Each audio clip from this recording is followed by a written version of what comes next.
പശ്ചിമബംഗാളിലെ നിയമസഭാ ഇലക്ഷന് ശേഷം 12 തൃണമൂൽ പ്രവർത്തകർ കൊല്ലപ്പെട്ടുവെന്നാണ് ഇപ്പോൾ മമതാ ബാനർജി പറയുന്നത്. ആയിരക്കണക്കിന് പാർട്ടി പ്രവർത്തകർ അറസ്റ്റിലായതായും മറ്റു പലർക്കും നാട് വിട്ട് ഓടിപ്പോകേണ്ട അവസ്ഥ വന്നതായും മമതാ ബാനർജി പറയുന്നു. ജനാധിപത്യപരമായ പ്രതിഷേധങ്ങൾ BJP സർക്കാർ ഇപ്പോൾ തടസ്സപ്പെടുത്തുകയാണ്. തെരുവ് കച്ചവടക്കാരെ ഒഴിപ്പിക്കൽ, പാർട്ടി പ്രവർത്തകർക്ക് നേരെയുള്ള ആക്രമണങ്ങൾ, നീറ്റ് പരീക്ഷയിലെ ക്രമക്കേടുകൾ എന്നിവയ്ക്കെതിരെ കൊൽക്കത്തയിൽ തൃണമൂൽ കോൺഗ്രസ് നടത്താനിരുന്ന ധർണയ്ക്ക് പോലീസ് അനുമതി നിഷേധിക്കുകയും ചെയ്തു. ഔദ്യോഗികമായി അനുമതി ലഭിച്ചിട്ടില്ലെങ്കിലും പ്രതിഷേധവുമായി മുന്നോട്ട് പോകും. അവിടെ ധർണ നടത്താൻ തങ്ങളെ അനുവദിച്ചില്ലെങ്കിൽ എവിടെ വെച്ചാണോ തടയുന്നത് അവിടെ തന്നെ ഇരിക്കുമെന്നും അറസ്റ്റ് ഭരിക്കാൻ തങ്ങൾ തയ്യാറാണെന്നും മമത പറയുന്നു. അതേസമയം തൃണമൂൽ പാർട്ടിയിലെ നേതാക്കളുടെയും അംഗങ്ങളുടെയും കൊഴിഞ്ഞുപോക്കിലും മമതാ ബാനർജി പ്രതികരിക്കുന്നു. ദേശീയ ജനറൽ സെക്രട്ടറിയായ അഭിഷേക് ബാനർജിയെ പാർട്ടിയുടെ നേതൃസ്ഥാനത്ത് നിന്നും മാറ്റിയാൽ ചില നേതാക്കൾ പാർട്ടിയിലേക്ക് മടങ്ങിവരാൻ തയ്യാറാണെന്നൊരു സന്ദേശം തനിക്ക് ലഭിച്ചിരുന്നതായും മമത അവകാശപ്പെടുന്നു. ഈ ആളുകളെ എനിക്ക് നന്നായി അറിയാം. യാതൊരുവിധ പ്രത്യയശാസ്ത്രമോ തത്വങ്ങളോ ഇല്ലാത്തവർക്ക് ഞങ്ങളോട് വ്യവസ്ഥകൾ വെക്കാൻ കഴിയില്ല. അഭിഷേക് ബാനർജിയുടെ വളർന്നുവരുന്ന രാഷ്ട്രീയ സ്വാധീനം കാരണമാണ്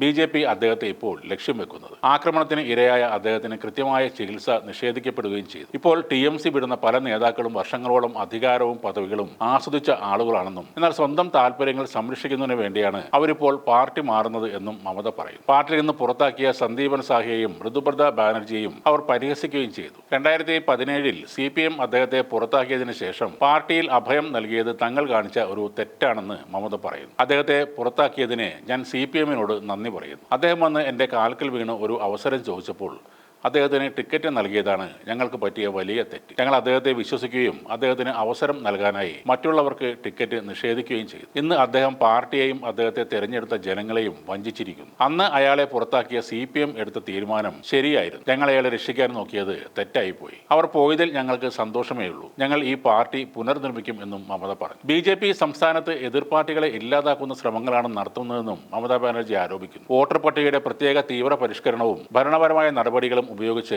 പ്രതിപക്ഷ പാർട്ടി അനുകൂലികളെ ഭയപ്പെടുത്താൻ BJP സർക്കാർ ശ്രമിക്കുന്നതായും മമത പറഞ്ഞു. മമതാ ബാനർജിയുടെ ആരോപണങ്ങൾ ശരിയായാലും തെറ്റായാലും ഒരു കാര്യം വളരെ വ്യക്തമാണ്. ബംഗാളിൽ തൃണമൂൽ ഇനി തിരിച്ചു വരില്ലെന്ന് ഉറപ്പിക്കുകയാണ് BJP-യുടെ പ്രധാന ലക്ഷ്യം. പതിറ്റാണ്ടുകൾ ഭരിച്ച ശേഷം CPM-നുണ്ടായ തകർച്ചയേക്കാൾ ഭീകരമായിരിക്കും തൃണമൂൽ കോൺഗ്രസിന്റെ അവസ്ഥ. കോൺഗ്രസും CPM-ഉം ബംഗാളിൽ വീണ്ടും സജീവമായേക്കാം. എന്നാൽ തൃണമൂൽ എന്ന പാർട്ടിയുടെ പേരടക്കം പിഴുതു കളയാനുള്ള ശ്രമത്തിലാണ് BJP. നേതാക്കളും അണികളും പാർട്ടി വിട്ട് പോകുന്നതും ആ നാട് വിട്ട് പോകുന്നതുമൊക്കെ ഈ കാര്യങ്ങൾ നന്നായിട്ട് അറിയാവുന്നത് കൊണ്ട് തന്നെയാണ്.